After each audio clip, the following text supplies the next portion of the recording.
Welcome to our step-by-step guide on integrating CustomGPT into your vBulletin site. Step 1. Find your sitemap. Accessing your sitemap is easy. Simply go to the following URL and remember to replace yourdomain.com with your own domain name.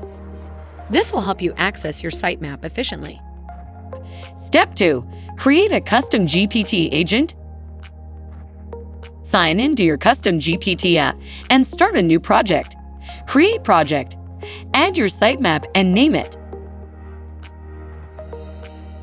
Click on Create Project. Step 3. Copy embed code. Once your project is ready, navigate to the project settings. Click on Sharing. Click on Embed Code and copy the code. You can easily paste this code into your website settings. Curious about how it looks? Let's ask CustomGPT some questions and see how it responds.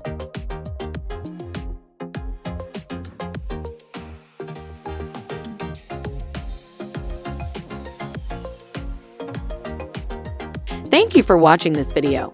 Don't forget to like, subscribe, and hit the bell icon for more updates.